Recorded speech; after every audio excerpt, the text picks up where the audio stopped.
ಧರ್ಮಸ್ಥಳದ ಬಗ್ಗೆ ಅಪಪ್ರಚಾರವನ್ನ ಖಂಡಿಸಿ ಕೋಲಾರದ ಮಾಲೂರಿನಿಂದ ಧರ್ಮಸ್ಥಳ ಚಲೋ ಯಾತ್ರೆಯನ್ನು ನಡೆಸಲಾಯಿತು. ಮಾಲೂರಿನ ಸ್ವಾಭಿಮಾನಿ ಜನತಾ ಪಾರ್ಟಿಯ ಹುಡಿ ವಿಜಯಕುಮಾರ್ ನೇತೃತ್ವದಲ್ಲಿ ಧರ್ಮಸ್ಥಳ ಯಾತ್ರೆಯನ್ನು ನಡೆಸಲಾಯಿತು. ಸುಮಾರು 350 ಕಾರುಗಳು, 65 ಬಸ್ಗಳ ಮೂಲಕ ಸಾವಿರಾರು ಜನರು ಯಾತ್ರೆಯಲ್ಲಿ ಭಾಗಿಯಾಗಿದ್ದರು. ಆನಂದ್ ಗುರೂಜಿ ನೇತೃತ್ವದಲ್ಲಿ ಧರ್ಮಸ್ಥಳ ದೇವಸ್ಥಾನದ ಆಡಳಿತ ಮಂಡಳಿಯ ಪರವಾಗಿ ಧರ್ಮಸ್ಥಳ ಯಾತ್ರೆಯನ್ನ ಮಾಡಿ ಧರ್ಮಸ್ಥಳದಲ್ಲಿ ದೀಪೋತ್ಸವ ಹೋಮವನ್ನ ಮಾಡಲು ಸಿದ್ಧತೆಯನ್ನು ನಡೆಸಿದ್ದಾರೆ.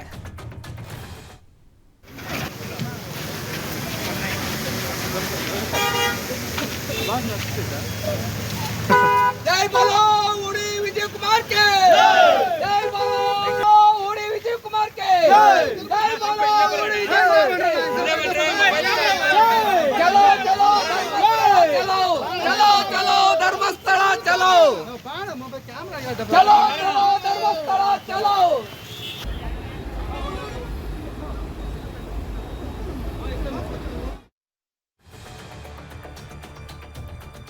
ಧರ್ಮಸ್ಥಳ ವಿರುದ್ಧ ಅಪಪ್ರಚಾರ ಷಡ್ಯಂತ್ರ ವಿರೋಧಿಸಿ ಬೆಂಗಳೂರು ಗ್ರಾಮಾಂತರ ಜಿಲ್ಲೆಯ ದೇವನಹಳ್ಳಿ ಪಟ್ಟಣದಿಂದ ಧರ್ಮಸ್ಥಳಕ್ಕೆ ಪಾದಯಾತ್ರೆಯನ್ನು ಹಮ್ಮಿಕೊಳ್ಳಲಾಗಿದೆ. ಚಿಕ್ಕಬಳ್ಳಾಪುರ ಬಿಜೆಪಿ ನಾಯಕ ಸಿಕಲ್ ರಾಮಚಂದ್ರ ನೇತೃತ್ವದಲ್ಲಿ ಪಾದಯಾತ್ರೆಯನ್ನು ಹಮ್ಮಿಕೊಳ್ಳಲಾಗಿದ್ದು, ಬಸ್ ಕಾರುಗಳ ಮೂಲಕ 500ಕ್ಕೂ ಹೆಚ್ಚು ಬಿಜೆಪಿಯ ಕಾರ್ಯಕರ್ತರು ಯಾತ್ರೆಯಲ್ಲಿ ಭಾಗಿಯಾಗಿದ್ದರು. ಧರ್ಮಸ್ಥಳ ವಿರುದ್ಧ ಆಗ್ತಿರುವಂತಹ ಅಪಪ್ರಚಾರವನ್ನ ನಿಲ್ಲಿಸಬೇಕು, ಇನ್ನು 2-3 ದಿನದಲ್ಲಿ ತನಿಖೆ ಅಂತ್ಯಗೊಳಿಸಬೇಕು ಅನ್ನೋದಾಗಿ ಕಾಂಗ್ರೆಸ್ ವಿರುದ್ಧ ಧಿಕ್ಕಾರವನ್ನ ಕೂಗಿದ್ರು. ಅಪಪ್ರಚಾರ ನಿಲ್ಲದೇ ಇದ್ರೆ ಮುಂದಿನ ದಿನಗಳಲ್ಲಿ ಉಗ್ರ ಹೋರಾಟವನ್ನ ಮಾಡಬೇಕಾಗತ್ತೆ ಅಂತ ಬಿಜೆಪಿಯ ನಾಯಕ ಸಿಕಲ್ ರಾಮಚಂದ್ರ ಆಕ್ರೋಶವನ್ನ ಹೊರಗಾಕಿದ್ರು.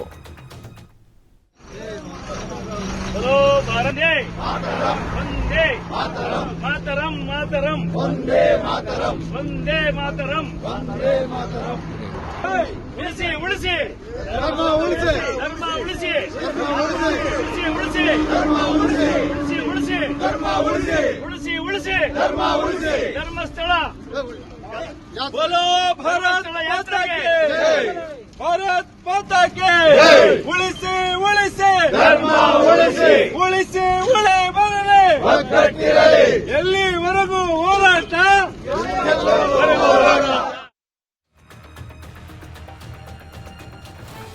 ಧರ್ಮಸ್ಥಳದ ವಿರುದ್ಧ ಅಪಪ್ರಚಾರದ ಆರೋಪದ ಹಿನ್ನೆಲೆಯಲ್ಲಿ ನಾಳೆ ಮಂಡ್ಯದ ಮದ್ದೂರು ಬಂದ್ಗೆ ಕರೆ ನೀಡಲಾಗಿದೆ. ಈ ಸಂಬಂಧ ಇಂದು ಧರ್ಮಸ್ಥಳ ಭಕ್ತರು ಬೈಕ್ನಲ್ಲಿ ರ್ಯಾಲಿ ನಡೆಸಿದ್ರು. ಅಪಪ್ರಚಾರ ಮಾಡ್ತಾ ಇರೋರ ಬಂಧನ ಆಗಬೇಕು ಅಂತ ಅಲ್ಲಿನ ಧರ್ಮಸ್ಥಳದ ಭಕ್ತರು ಈ ಸಂದರ್ಭದಲ್ಲಿ ಆಗ್ರಹಿಸಿದ್ರು.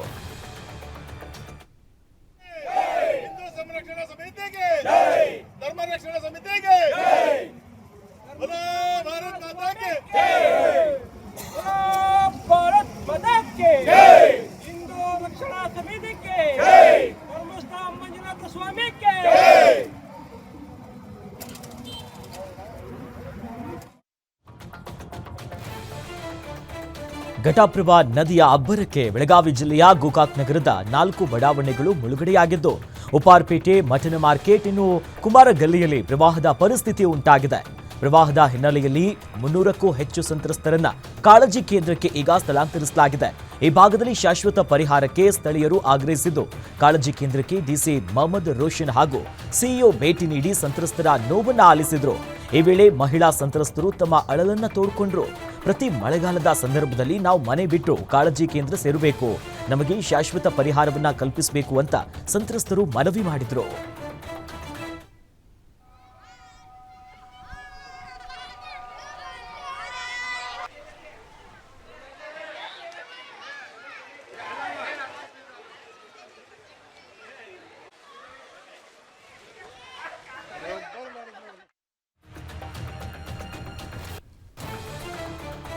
ಬೀದರ್ನಲ್ಲಿ ಕಳೆದ 4-5 ದಿನಗಳಿಂದ ಸುರಿದ ಭಾರಿ ಮಳೆಗೆ ಜೀವನಾಡಿ ಕಾರಂಜಾ ಡ್ಯಾಂ ಭರ್ತಿಯಾಗಿ ಜಲಾಶಯಕ್ಕೆ ಜೀವ ಕಳೆ ಬಂದಿದೆ. ಮತ್ತೊಂದು ಕಡೆಯಲ್ಲಿ ತೆಲಂಗಾಣದ ಕುತೂರ ಡ್ಯಾಂನಿಂದ 3000 ಕ್ಯೂಸೆಕ್ ನೀರು ಬಿಟ್ಟಿರುವಂತಹ ಹಿನ್ನೆಲೆಯಲ್ಲಿ ಒಳಹರಿವು ಹೆಚ್ಚಾಗಿದ್ದು, ಅವಧಿಗೂ ಮುನ್ನವೇ ಕಾರಂಜಾ ಡ್ಯಾಂ ಭರ್ತಿಯಾಗಿದೆ. ಪ್ರಸ್ತುತ ಜಲಾಶಯದಲ್ಲಿ 7.5 ಟಿಎಂಸಿ ನೀರು ಸಂಗ್ರಹವಾಗಿದೆ. ಇನ್ನು ಜಲಾಶಯದಿಂದ ಮಾಂಜರಾ ನದಿಗೆ 6000 ಕ್ಯೂಸೆಕ್ ನೀರು ಹೊರಬಿಡಲಾಗಿದ್ದು, ಮುಂಜಾಗ್ರತಾ ಕ್ರಮವಾಗಿ ನದಿ ತಟದ ಸುತ್ತಮುತ್ತಲಿನ ಗ್ರಾಮದ ಜನರಿಗೆ ಇನ್ನು ನದಿಯತ್ತ ತೆರಳದಂತೆ ಸೂಚನೆಯನ್ನ ನೀಡಲಾಗಿದೆ. ಧಾರವಾಡ ಜಿಲ್ಲೆಯಲ್ಲಿ ನಿರಂತರ ಮಳೆಯ ಹಿನ್ನೆಲೆಯಲ್ಲಿ ಅನ್ನದಾತರು ಕಂಗಾಲಾಗಿದ್ದಾರೆ. ನಿರಂತರ ಮಳೆಗೆ ರೈತರು ಕಷ್ಟಪಟ್ಟು ಬೆಳೆದಿದ್ದಂತ ಬೆಳೆಗಳು ಸರ್ವನಾಶ ಆಗಿದೆ. ನವಲಗುಂದ ಹಾಗೂ ಅಣ್ಣಿಗೇರಿ ತಾಲೂಕಿನಲ್ಲಿ ಅತಿ ಹೆಚ್ಚು ಹೆಸರು ಬೇಳೆ ನಾಶ ಆಗ್ಬಿಟ್ಟಿದೆ. ನಿರಂತರ ಮಳೆಗೆ ಹೆಸರು ಬೇಳೆ ಮೊಳಕೆಯೊಡೆದಿದ್ದು ಕಟಾವಿಗೆ ಬಂದಂತ ಹೆಸರು ಬೇಳೆ ಇದೀಗ ಸಂಪೂರ್ಣವಾಗಿ ಹಾನಿಯಾಗಿದೆ. ಬೆಳೆ ಹಾನಿ ಪ್ರದೇಶಕ್ಕೆ ಅಧಿಕಾರಿಗಳು ಭೇಟಿ ನೀಡಿ ಪರಿಶೀಲಿಸಿದ್ದು ವರದಿಯನ್ನು ಸಲ್ಲಿಸಿದ್ದಾರೆ. ಸದ್ಯ ಇಡೀ ಜಿಲ್ಲೆಯಲ್ಲೇ ಎಲ್ಲಾ ಬೆಳೆಗಳು ಹಾನಿಯಾಗುವಂತ ಸಾಧ್ಯತೆ ಇದ್ದು ಬೆಳೆ ಪರಿಹಾರ ಸೇರಿ ಬೆಳೆ ವಿಮೆಗೆ ಅಧಿಕಾರಿಗಳಿಂದ ಹೊಲಗಳಲ್ಲಿ ಸರ್ವೆ ಕಾರ್ಯ ಮುಂದುವರೆದಿದೆ.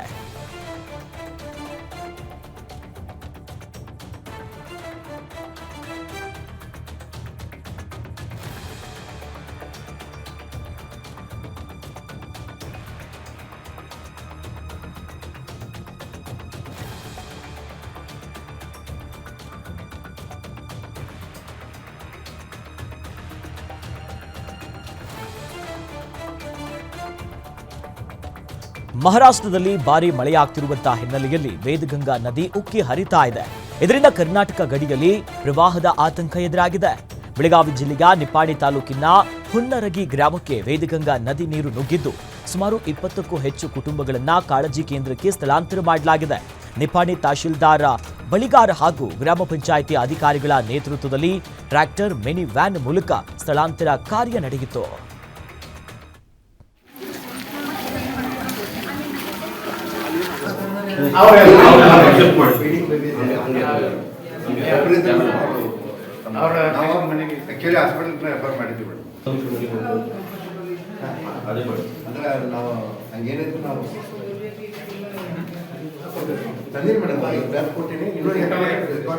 ಊಟ ಕೊಟ್ಟಿದ್ರೆ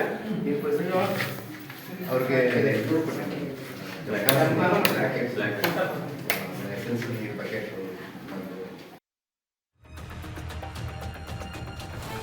ನಿರಂತರ ಧಾರಾಕಾರ ಮಳೆಗೆ ಬಾಗಲಕೋಟೆ ಜಿಲ್ಲೆಯಲ್ಲಿ ಘಟಪ್ರಭಾ ನದಿಯ ಹರಿವು ಹೆಚ್ಚಾಗಿದೆ. ಮುಧೋಳ, ರಘುಪವಿ, ಇನ್ನು ಬನಹಟ್ಟಿ ತಾಲೂಕಿನ ನದಿ ಪಾತ್ರದ ಗ್ರಾಮಗಳಿಗೆ ಪ್ರವಾಹದ ಭೀತಿ ಎದುರಾಗಿದೆ. ಮುಧೋಳ ತಾಲೂಕಿನ ಮಿರ್ಜಿ ಗ್ರಾಮದ ತಗ್ಗು ಪ್ರದೇಶದ ಮನೆಗಳು ಜಲಾವೃತಗೊಂಡಿದೆ. ಜಲಾವೃತಗೊಂಡಂತ ಮನೆಯ ಕುಟುಂಬಗಳನ್ನ ಕಾಳಜಿ ಕೇಂದ್ರಗಳಿಗೆ ಸ್ಥಳಾಂತರ ಮಾಡಲಾಗಿದೆ. ಪ್ರವಾಹ ಬಾಧಿತಂತ ಭೀತಿ ಎದುರಿಸುವಂತ ಗ್ರಾಮಗಳಲ್ಲಿ ಅಧಿಕಾರಿಗಳು ಬೇಡು ಬಿಟ್ಟಿದ್ದು ಡಿಸಿ ಸಂಗಪ್ಪ, ಸಿಇಒ ಶಶಿಧರ ಕುರೇರಾ, ಇನ್ನು ಎಸ್ಪಿ ಗೋಯಲ್ ಪ್ರವಾಹ ಪೀಡಿತ ಗ್ರಾಮಗಳಲ್ಲಿ ಪರಿಶೀಲನೆಯನ್ನು ನಡೆಸುತ್ತಿದ್ದಾರೆ. ಪ್ರವಾಹ ಸಂತ್ರಸ್ತರಿಗೆ ಯಾವುದೇ ಸಮಸ್ಯೆ ಆಗದಂತೆ ಕ್ರಮವನ್ನು ವಹಿಸಲು ಅಧಿಕಾರಿಗಳಿಗೆ ಇನ್ನು ಡಿಸಿ ಸಂಗಪ್ಪ ಸೂಚಿಸಿದ್ದಾರೆ.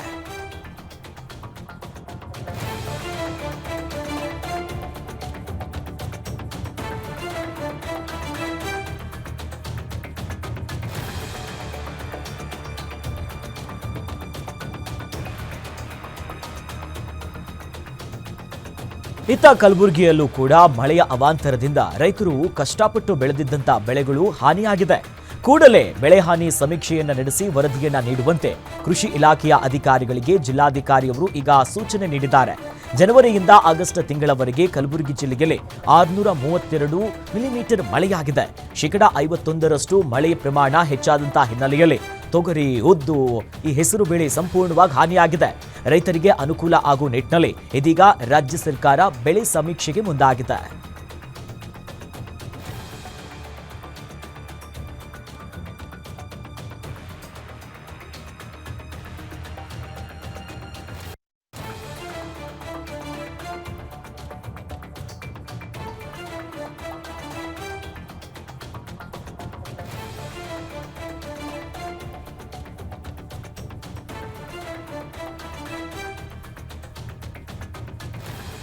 ಯಾದಗಿರಿಯಲ್ಲಿ ಕೃಷ್ಣಾ ನದಿಯ ಪ್ರವಾಹಕ್ಕೆ ಕೊಳ್ಳೂರು ಸೇತುವೆ ಜಲಾವೃತಗೊಂಡಿದೆ.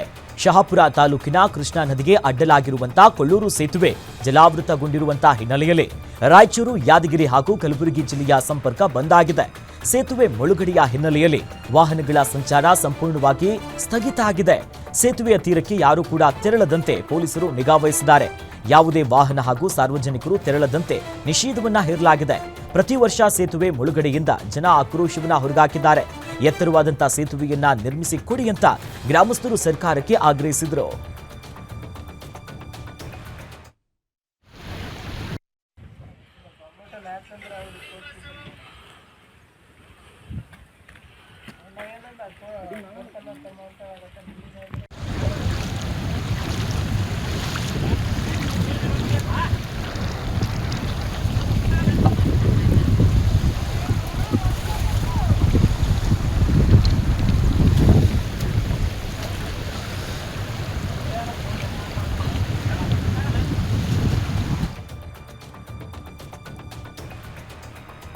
ಮಹಾರಾಷ್ಟ್ರದಲ್ಲಿ ಭಾರೀ ಮಳೆಯಾಗ್ತಿರುವಂತಹ ಹಿನ್ನೆಲೆಯಲ್ಲಿ ದೇವದುರ್ಗ ಇನ್ನು ಕಲಬುರಗಿ ಸಂಪರ್ಕಿಸುವಂತಹ ಹೂವಿನ ಹೆಡಗಿ ಸೇತುವೆ ಮುಳುಗಡೆಯಾಗಿದೆ. ಇನ್ನು ನಾರಾಯಣಪುರ ಜಲಾಶಯದಿಂದ ಕೃಷ್ಣಾ ನದಿಗೆ 2,60,000 ಕ್ಯೂಸೆಕ್ ನೀರನ್ನ ಬಿಡುಗಡೆ ಮಾಡಲಾಗಿದ್ದು, ದೇವದುರ್ಗ ತಾಲೂಕಿನ ಹೂವಿನ ಹೆಡಗಿ ಸೇತುವೆ ಕೂಡ ಮುಳುಗಡೆಯಾಗಿದೆ. ಸೇತುವೆ ಮುಳುಗಡೆಯಿಂದ ದೇವದುರ್ಗ ಕಲಬುರಗಿ ಮಾರ್ಗದ ರಸ್ತೆ ಸಂಚಾರ ಬಂದ್ ಆಗಿದೆ. ಇನ್ನು ಭಾರೀ ಮಳೆಗೆ ಹೂವಿನ ಹೆಡಗಿ ಸೇತುವೆ ಬಳಿ ಇರುವಂತಹ ಬಸವೇಶ್ವರ ದೇವಸ್ಥಾನ ಮುಳುಗಡೆಯಾಗಿದೆ.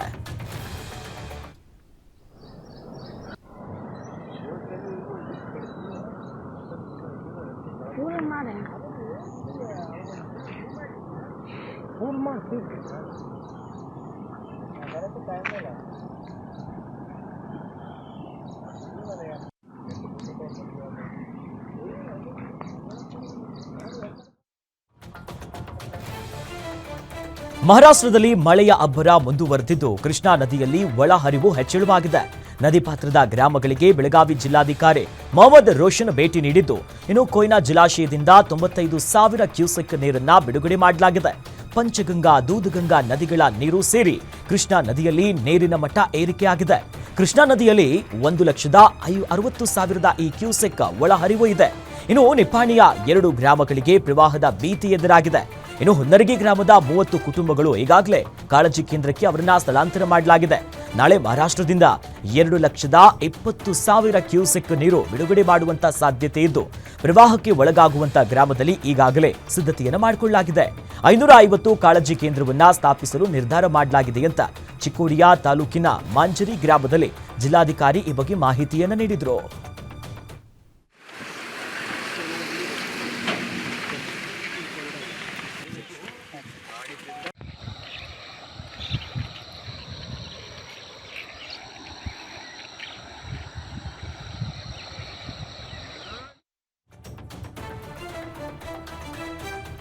ರಾಯಚೂರಿನಲ್ಲಿ ನಿರಂತರ ಮಳೆಗೆ ರೈತರು ಕಂಗಾಲಾಗಿದ್ದಾರೆ.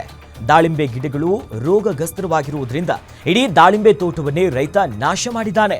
ರಾಯಚೂರು ಜಿಲ್ಲೆಯ ಸಿಂಧನೂರು ತಾಲೂಕಿನ ಹೂಡಾ ಗ್ರಾಮದ ರೈತ ಮಲ್ಲಿಕಾರ್ಜುನ್ 8 ಎಕರೆಯಲ್ಲಿ ದಾಳಿಂಬೆಯನ್ನು ಬೆಳೆದಿದ್ರು. ಈ ಪೈಕಿ ನಿರಂತರ ಮಳೆಗೆ 2 ಎಕರೆ ದಾಳಿಂಬೆ ತೋಟ ಸಂಪೂರ್ಣವಾಗಿ ರೋಗದಿಂದ ಹಾಳಾಗ್ಬಿಟ್ಟಿದೆ. 200ರಿಂದ 10 ರೂಪಾಯಿಗೆ ದಾಳಿಂಬೆ ಬೆಲೆ ಇಳಿಕೆಯಾಗಿರುವುದರಿಂದ ಖರೀದಿಗೆ ಯಾರೂ ಕೂಡ ಬರ್ತಾ ಇಲ್ಲ. ಈ ನಿಟ್ಟಿನಲ್ಲಿ 10 ಲಕ್ಷಕ್ಕೂ ಹೆಚ್ಚು ನಷ್ಟವನ್ನ ಕಂಡಿರುವಂತಹ ರೈತ ಬಳಿಕ ದಾಳಿಂಬೆ ತೋಟವನ್ನ ರೈತ ನಾಶ ಮಾಡಿ ಕಣ್ಣೀರನ್ನ ಇಡ್ತಿದ್ದಾರೆ.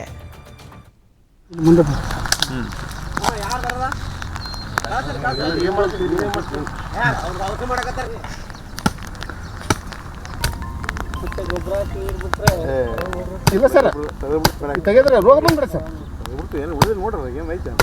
ಮತ್ತೆ ಬರಲ್ಲ ಸರ್.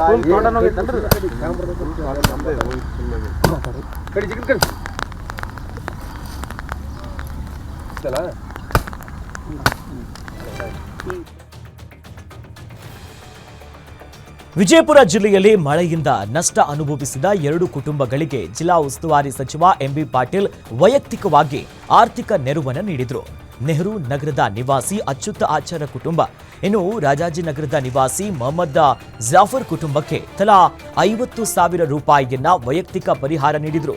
ಎಂಬಿ ಪಾಟೀಲ್ ನೀಡಿದ ಹಣವನ್ನ ಕೆಪಿಸಿಸಿ ಸದಸ್ಯ ಅಬ್ದುಲ್ಲಾ ಹಮೀದ್ ಮುಷ್ರಿಫ್, ಇನ್ನು ಜಿಲ್ಲಾ ಕಾಂಗ್ರೆಸ್ ಉಪಾಧ್ಯಕ್ಷ ಡಾಕ್ಟರ್ ಗಂಗಾಧರ ಸಂಬಣ್ಣೆ ಹಸ್ತಾಂತರಿಸಿದರು.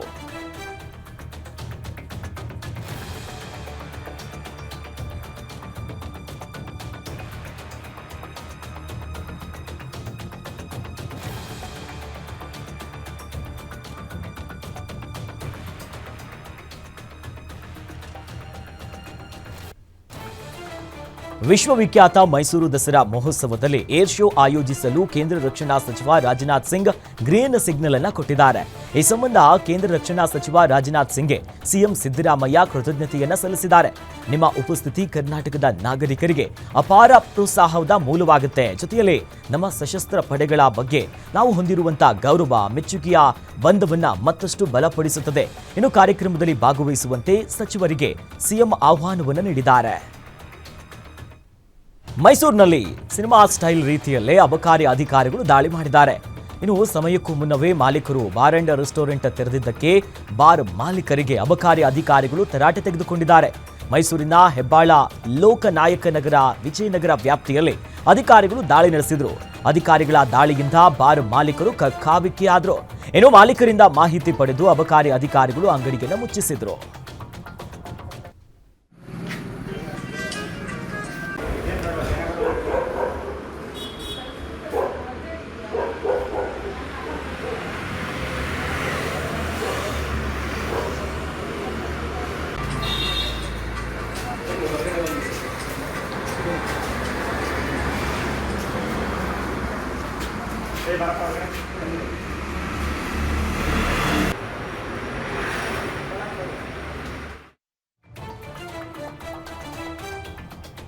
ರಾಯಚೂರು ಜಿಲ್ಲೆ ಸಿರವಾರ ತಾಲೂಕಿನ ಕವಿತಾಳ ಪಟ್ಟಣದಲ್ಲಿ ರಸ್ತೆ ಗುಂಡಿಗಳು ಬಿದ್ದಿರುವಂತಹ ಹಿನ್ನೆಲೆಯಲ್ಲಿ ಹೋರಾಟಗಾರರು ರಸ್ತೆ ಗುಂಡಿಗಳಲ್ಲಿ ಭತ್ತವನ್ನ ನಾಟಿ ಮಾಡಿದ್ರು.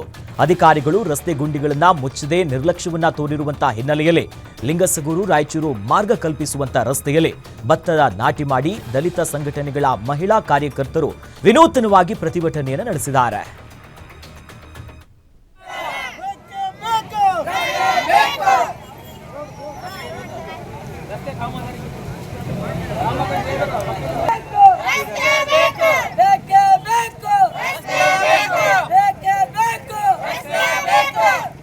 ಭ್ರಷ್ಟ ಶಾಸಕಂಪೈ ಸೌಕಾರ್ಗೆ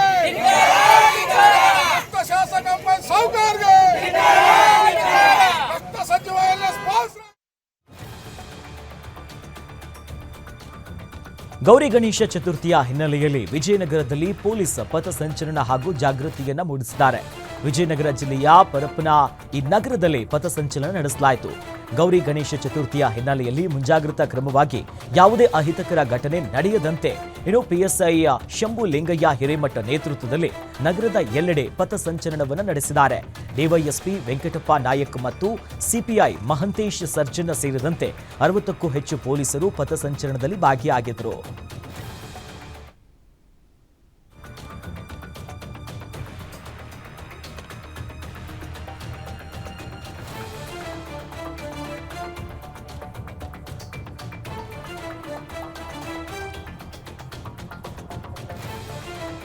ಪ್ರೀತಿ ನಿರಾಕರಿಸಿದ್ದಕ್ಕೆ ಮಹಿಳೆಯನ್ನ ಕೆರೆಗೆ ತಳ್ಳಿ ಕೊಲೆ ಮಾಡಿರುವಂತಹ ಘಟನೆ ಹಾಸನ ಜಿಲ್ಲೆಯ ಬೇಲೂರು ತಾಲೂಕಿನ ಚಂದನಹಳ್ಳಿಯ ಹತ್ತಿರ ನಡೆದುಬಿಟ್ಟಿದೆ. 23 ವರ್ಷದ ಶ್ವೇತಾ ಕೊಲೆಯಾಗಿರುವಂತಹ ಮಹಿಳೆ ಹಾಸನದಲ್ಲಿ ಕೆಲಸ ಮಾಡುವಂತ ವೇಳೆ ಹಲವು ವರ್ಷದಿಂದ ರವಿ ಜೊತೆ ಶ್ವೇತಾ ಯಾರಿದ್ದಾರಲ್ಲ ಇವರು ಗೆಳೆತನವನ್ನ ಮಾಡಿಕೊಂಡಿದ್ಲು. ಇತ್ತ ಗಂಡನಿಂದ ದೂರವಾಗಿದ್ದಂತ ಶ್ವೇತಾ ತಂದೆ ತಾಯಿ ಜೊತೆ ವಾಸವಾಗಿದ್ಲು. ಏನು ನಾನು ಪತ್ನಿ ಬಿಟ್ಟು ಬರ್ತೀನಿ, ನಿನ್ನೊಟ್ಟಿಗೆ ಬಾ ಅಂತ ರವಿ ಪೀಡಿಸ್ತಾ ಇದ್ದ. ಆದ್ರೆ ರವಿ ಒತ್ತಾಯವನ್ನ ಶ್ವೇತಾ ನಿರಾಕರಿಸಿದಾಳೆ. ಪ್ರೀತಿ ನಿರಾಕರಿಸಿದಕ್ಕೆ ಕೆರೆಗೆ ತಳ್ಳಿ ಮಹಿಳೆಗಿನ ರವಿ ಕೊಲೆ ಮಾಡಿದ್ದಾನೆ. ಇನ್ನು ಶ್ವೇತಾ ಕುಟುಂಬಸ್ಥರು ದೂರನ್ನ ಆಧರಿಸಿ ರವಿ ವಿರುದ್ಧ ಈಗ ಕೊಲೆ ಪ್ರಕರಣ ದಾಖಲಾಗಿದ್ದು ಆರೋಪಿ ರವಿಯನ್ನ ಪೊಲೀಸರು ವಶಕ್ಕೆ ಪಡೆದಿದ್ದಾರೆ.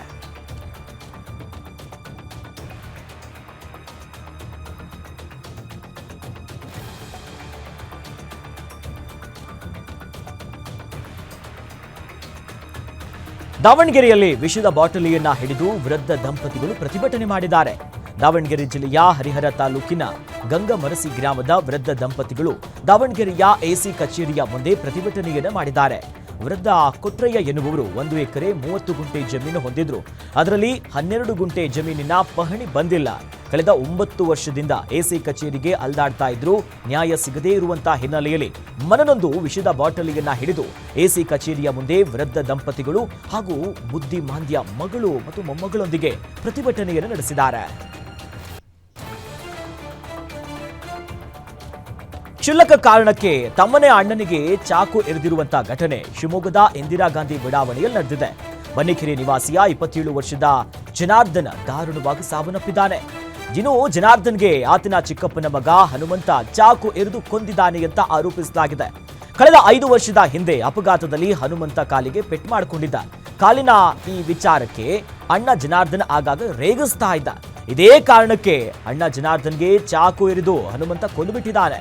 ಗಂಭೀರ ಗಾಯಗೊಂಡಿದ್ದಂತ ಜನಾರ್ದನನ್ನ ಖಾಸಗಿ ಆಸ್ಪತ್ರೆಗೆ ಸ್ಥಳೀಯರು ದಾಖಲಿಸಿದ್ರು. ಚಿಕಿತ್ಸೆ ಫಲಿಸದೆ ಆಸ್ಪತ್ರೆಯಲ್ಲಿ ಜನಾರ್ದನ್ ಸಾವನ್ನಪ್ಪಿದ್ದಾನೆ ಎನ್ನುವ ಆರೋಪಿ ಹನುಮಂತನನ್ನ ವಶಕ್ಕೆ ಪಡೆದಂತ ಪೊಲೀಸರು ವಿಚಾರಣೆ ನಡೆಸುತ್ತಿದ್ದಾರೆ. ಶಿವಮೊಗ್ಗದ ವಿನೋಬ ನಗರ ಪೊಲೀಸ್ ಠಾಣೆಯಲ್ಲಿ ಪ್ರಕರಣ ದಾಖಲಾಗಿದೆ.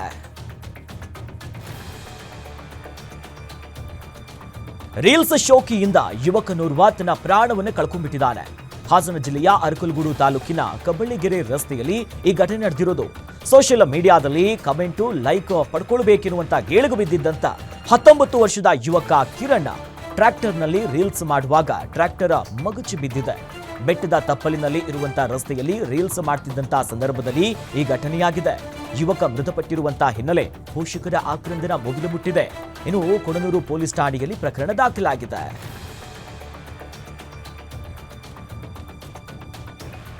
ಸರ್ಕಾರಿ ಜಾಗವನ್ನ ಒತ್ತುವರಿ ಮಾಡಿಕೊಂಡಿದ್ದಾರೆ ಅಂತ ಆರೋಪಿಸಿ ಗ್ರಾಮ ಪಂಚಾಯಿತಿ ಮುಂದೆನೆ ವಿಷ ಕುಡಿದು ಮಹಿಳೆ ಆತ್ಮಹತ್ಯೆಗೆ ಯತ್ನಿಸಿರುವಂತಹ ಘಟನೆ ಹನೂರು ತಾಲೂಕಿನ ಲೊಕ್ಕನಹಳ್ಳಿ ಗ್ರಾಮ ಪಂಚಾಯಿತಿ ಆವರಣದಲ್ಲಿ ನಡೆದಿದೆ. ಇನ್ನು ಲೊಕ್ಕನಹಳ್ಳಿ ಗ್ರಾಮದ ನಿವಾಸಿ ಮಣಿ ಆತ್ಮಹತ್ಯೆಗೆ ಯತ್ನಿಸಿದ್ದಾರೆ. ಗ್ರಾಮ ಪಂಚಾಯಿತಿಯಿಂದಲೇ ಮನೆ ನಿರ್ಮಾಣಕ್ಕೆ ಮಹಿಳೆಗೆ ನಿವೇಶನೆಯನ್ನು ನೀಡಲಾಗಿತ್ತು. ಆದರೆ ಸರ್ಕಾರಿ ಜಾಗವನ್ನು ಒತ್ತುವರಿ ಮಾಡಿಕೊಂಡಿದ್ದಾರೆ ಅಂತ ಮಹಿಳೆ ವಿರುದ್ಧ ಆರೋಪವನ್ನು ಮಾಡಲಾಗಿದೆ. ತಾಲೂಕು ಮತ್ತು ಜಿಲ್ಲಾ ಮಟ್ಟದ ಅಧಿಕಾರಿಗಳಿಗೆ ದೂರು ನೀಡಿದ್ರೂ ಕೂಡ ಸಮಸ್ಯೆಯನ್ನ ಬಗೆಹರಿಸಿರಲಿಲ್ಲ. ಪಿಡಿಒಯಿಂದ ಬಡವರಿಗೆ ನ್ಯಾಯ ಸಿಗ್ತಾ ಇಲ್ಲ ಅಂತ ಗ್ರಾಮ ಪಂಚಾಯಿತಿಯ ಮುಂದೆ ಮಹಿಳೆ ಆತ್ಮಹತ್ಯೆಗೆ ಯತ್ನಿಸಿದ್ದಾರೆ. ತಾಲೂಕ್ ಸರ್ವೇವರೆಗೆ ಇದು ಸಂಬಂಧ ಪಡಲ್ಲ. ಪಂಚಾಯತಿ ಪಿಡಿಒಗೆ ಸಂಬಂಧ ಪಡೋದು. ಅದೀಗ ಕರ್ಕೊಂಡ್ಮೇಲೆ ಎಸಿ ಕೊಟ್ಟಿದ್ದೀನಿ ಸರ್. ಪಂಚಾಯತಿಗೆ ಗ್ರಾಮ ಪಂಚಾಯತಿ ಈಗ ಪಂಚಾಯತಿ ಪಿಡಿಒ ಫಸ್ಟ್, ನೆಕ್ಸ್ಟ್ ಇಒ ಕೊಟ್ಟಿದ್ದೀನಿ, ಡಿಎಸ್ ಕೊಟ್ಟಿದ್ದೀನಿ, ಸಿಒ ಕೊಟ್ಟಿದ್ದೀನಿ, ಡಿಸಿ ಮೇಡಮ್ ಕೊಟ್ಟಿದ್ದೀನಿ. ಹಾಡ ಹಗಲೇ ಚಾಕು ಎರಿದು ಕೊಲೆಗೆ ಯತ್ನಿಸಿರುವಂತಹ ಘಟನೆ ನಡೆದಿದೆ. ಇದು ಉತ್ತರ ಕನ್ನಡ ಜಿಲ್ಲೆಯ ಹಳಿಯಾಳ ಪಟ್ಟಣದ ಚೌಹಾಣ ಫ್ಲಾಟ್ ಬಡಾವಣೆಯಲ್ಲಿ ಈ ಘಟನೆ ನಡೆದಿರೋದು. ಕೊಲೆಗೆ ಯತ್ನಿಸಿದ್ದ ಆರೋಪಿ ವಸೀಂ ಅಸ್ಲಾಂ ಶೇಖ್ ಅಂತ ತಿಳಿದು ಬಂದಿದೆ.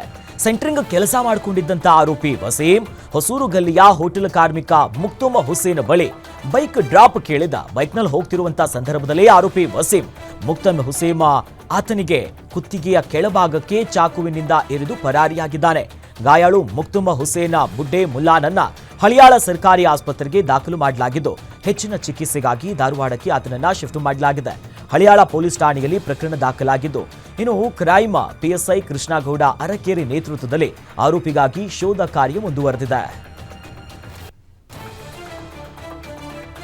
ಸಾಲ ಬಾಧೆಯನ್ನ ತಾಳಲಾರದೆ ಯುವಕ ಆತ್ಮಹತ್ಯೆ ಮಾಡಿಕೊಂಡಿರುವಂತಹ ಘಟನೆ ಶಿವಮೊಗ್ಗ ಜಿಲ್ಲೆಯ ಸಾಗರ ತಾಲೂಕಿನ ಯಡೇಹಳ್ಳಿಯಲ್ಲಿ ನಡೆದಿದೆ. ಮೃತ ದುರ್ದೈವಿಯನ್ನ 36 ವರ್ಷದ ಮಂಜುನಾಥ್ ಅಂತ ಗುರುತಿಸಲಾಗಿದೆ. ಮೃತ ಮಂಜುನಾಥ್ ಬ್ಯಾಂಕ್ ಸೇರಿದಂತೆ ಹಲವೆಡೆ ಸಾಲ ಮಾಡಿಕೊಂಡಿದ್ದ. ದುರಾದೃಷ್ಟವಶಾತ್ ಭಾರಿ ಮಳೆಗೆ ಮೆಕ್ಕೆಜೋಳದ ಬೆಳೆ ನಾಶವಾಗಿರುವಂತಹ ಹಿನ್ನೆಲೆಯಲ್ಲಿ ಮನನೊಂದಿರುವಂತಹ ಮಂಜುನಾಥ್ ಮನೆಯಲ್ಲೇ ನೇಣು ಬಿಗಿದುಕೊಂಡು ಆತ್ಮಹತ್ಯೆ ಮಾಡಿಕೊಂಡಿದ್ದಾನೆ. ಆನಂದಪುರ ಪೊಲೀಸ್ ಠಾಣೆಯಲ್ಲಿ ಪ್ರಕರಣ ದಾಖಲಾಗಿದೆ. ಚಿತ್ರದುರ್ಗ ನಗರದ ಹೊರವಲಯದ ಸಿಬಾರ ಬಳಿ ಪತ್ತೆಯಾಗಿದೆ ಒಂದು ಅಪರಿಚಿತ ನವಜಾತ ಶಿಶು. ಇನ್ನು ಪಾಪಿ ಪೋಷಕರು ರಸ್ತೆ ಬದಿಯಲ್ಲಿ ನವಜಾತ ಶಿಶುವನ್ನ ಬಿಟ್ಟು ಪರಾರಿಯಾಗಿದ್ದಾರೆ. ಜನನವಾದ ಕೆಲವೇ ಗಂಟೆಗಳಲ್ಲಿ ಮಗುವನ್ನ ಬಿಟ್ಟು ಹೋಗಿದ್ದಾರೆ ಅಂತ ತಿಳಿದು ಬಂದಿದೆ. ಸ್ಥಳೀಯರ ಮಾಹಿತಿಯ ಮೇರೆಗೆ ಸ್ಥಳಕ್ಕಾಗಮಿಸಿದಂತ ಮಕ್ಕಳ ಕಲ್ಯಾಣ ಇಲಾಖೆ ಅಧಿಕಾರಿಗಳು ಹೆಣ್ಣು ಶಿಶುವಿನ ರಕ್ಷಣೆಯನ್ನು ಮಾಡಿದ್ದಾರೆ. ಚಿತ್ರದುರ್ಗ ಜಿಲ್ಲೆಯ ರಸ್ತೆಗೆ ಹೆಣ್ಣು ಮಗುವನ್ನ ಯಾರು ಬಿಟ್ಟು ಹೋಗಿದ್ದಾರೆ ಅಂತ ಸದ್ಯ ಮಗುವಿಗೆ ಚಿಕಿತ್ಸೆಯನ್ನ ಕೊಟ್ಟು ತನಿಖೆಯನ್ನ ಕೈಗೆತ್ತಿಕೊಂಡಿದ್ದಾರೆ.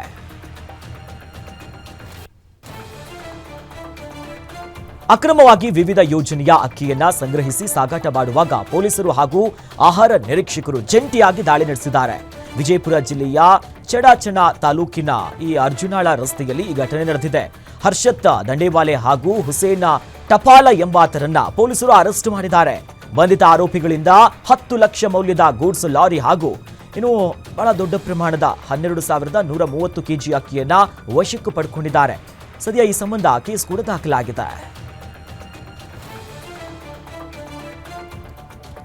ಚಿಕ್ಕಮಗಳೂರು ಜಿಲ್ಲೆಯಲ್ಲಿ ಕಾಡಾನೆಗಳ ಉಪಟಳ ಮಿತಿ ಮೀರ್ತಾ ಇದೆ.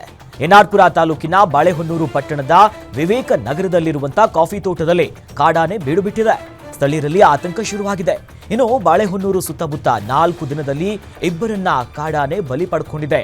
ಕೂಡಲೇ ಕಾಡಾನೆಯನ್ನ ಸ್ಥಳಾಂತರಿಸುವಂತೆ ಸ್ಥಳೀಯರು ಆಗ್ರಹಿಸಿದ್ದಾರೆ. ಅರಣ್ಯ ಇಲಾಖೆ ಕ್ರಮ ಕೈಗೊಳ್ಳದೇ ಇದ್ರೆ ಹೋರಾಟದ ಎಚ್ಚರಿಕೆಯನ್ನ ಕೊಟ್ಟಿದ್ದಾರೆ ಅಲ್ಲಿನ ಗ್ರಾಮಸ್ಥರು.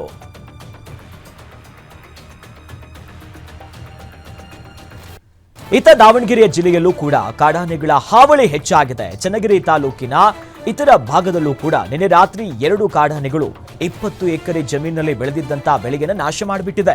ಕಾಡಾನೆಗಳ ದಾಳಿಗೆ 10ಕ್ಕೂ ಅಧಿಕ ರೈತರು ತತ್ತರಿಸಿದ್ದಾರೆ. ತೆಂಗು, ಬಾಳೆ, ಮೆಕ್ಕೆಜೋಳ ಎಲ್ಲ ಬೆಳೆಗಳು ಸರ್ವನಾಶ ಆಗಿದೆ. ಘಟನಾ ಸ್ಥಳಕ್ಕೆ ಅರಣ್ಯ ಇಲಾಖೆಯ ಅಧಿಕಾರಿಗಳು ಭೇಟಿ ನೀಡಿ ಪರಿಶೀಲನೆ ನಡೆಸಿದ್ರು. 16 ವರ್ಷಗಳಿಂದ ಪ್ರತಿ ವರ್ಷ ಆನೆಯಿಂದ ಬೆಳೆ ನಾಶ ಆಗ್ತಿದೆ. ಪ್ರತಿ ಸಲ ಮನವಿ ಕೊಟ್ಟರೂ ಕೂಡ ಇವ್ಯಾರು ಕೂಡ ಇದನ್ನ ಕ್ರಮ ಕೈಗೊಳ್ತಾ ಇಲ್ಲ ಅಂತ ಅಲ್ಲಿನ ರೈತರು ಅಧಿಕಾರಿಗಳಿಗೆ ತರಾಟೆ ತೆಗೆದುಕೊಂಡಿದ್ರು. ಜೊತೆಲಿ ಸಾವಿರಾರು ರೂಪಾಯಿ ಸಾಲು ಮಾಡಿ ಬೆಳೆದಿರುವಂತಹ ಬೆಳೆ ಈಗ ನಾಶ ಆಗಿದೆ ಅಂತ ರೈತರು ತಮ್ಮ ಅಳಲನ್ನ ತೋಡಿಕೊಂಡ್ರು. ಬೀದರ್ ಜಿಲ್ಲೆಯ ಬಸವಕಲ್ಯಾಣ ನಗರದ ಆಟೋ ನಗರ ಕಾಲೋನಿಯಲ್ಲಿನ ಸರ್ಕಾರಿ ಉದ್ಯಾನವನ ಜಾಗವನ್ನ ಪ್ರಭಾವಿ ವ್ಯಕ್ತಿಗಳು ಒತ್ತುವರಿಯನ್ನ ಮಾಡಿಕೊಂಡಿದ್ದು, ಒತ್ತುವರಿ ತೆರವು ಮಾಡಲು ನಗರಸಭೆಯ ಅಧಿಕಾರಿಗಳು ಮುಂದಾಗ್ತಾ ಇಲ್ಲ. ಹೀಗಾಗಿ ಸರ್ಕಾರಿ ಜಮೀನನ್ನ ಸಂರಕ್ಷಣೆ ಮಾಡಿ ಅಂತ ಜಿಲ್ಲಾಧಿಕಾರಿ ಶಿಲ್ಪಾ ಶರ್ಮಾ ಅವರಿಗೆ ಸಾಮಾಜಿಕ ಕಾರ್ಯಕರ್ತ ನವಾಜ್ ಮನವಿ ಪತ್ರವನ್ನ ಸಲ್ಲಿಸಿದ್ದಾರೆ. ಇನ್ನು ಈ ಆಟೋ ನಗರದ 115/1 ಹಾಗೂ 115/3 ಈ ಸರ್ಕಾರಿ ಜಾಗದಲ್ಲಿ ಗ್ಯಾರೇಜ್ ಹಾಗೂ ಕಾಂಪ್ಲೆಕ್ಸ್ ಕಟ್ಟಲಾಗಿದೆ. ಅಲ್ಲದೆ ಬಸವಕಲ್ಯಾಣ ನಗರದಲ್ಲಿ 420 ಎಕರೆ ವಕ್ಫ್ ಆಸ್ತಿಯನ್ನ ಖಾಸಗಿ ವ್ಯಕ್ತಿಗಳು ಅದನ್ನ ಒತ್ತುವರಿ ಮಾಡಿಕೊಂಡು ಅದೇ ಜಾಗದಲ್ಲಿ ಕಾಂಪ್ಲೆಕ್ಸ್ ಹಾಗೂ ಮನೆಗಳನ್ನ ಕಟ್ಟಿದ್ದಾರೆ. ಇನ್ನು ಅಂಥವರ ವಿರುದ್ಧ ಕ್ರಮವನ್ನ ಕೈಗೊಂಡು ಸರ್ಕಾರಿ ಜಮೀನನ್ನ ಈ ಜಮೀನುಗಳೇನೇನಿರುತ್ತಲ್ಲ ಅವೆಲ್ಲವನ್ನ ಸಂರಕ್ಷಣೆ ಮಾಡಬೇಕು ಅಂತ ದಾಖಲೆಯ ಸಮೇತವಾಗಿ ಜಿಲ್ಲಾಧಿಕಾರಿಗಳಿಗೆ ಸಾಮಾಜಿಕ ಕಾರ್ಯಕರ್ತ ನವಾಜ್ ದೂರನ್ನ ನೀಡಿದ್ರು.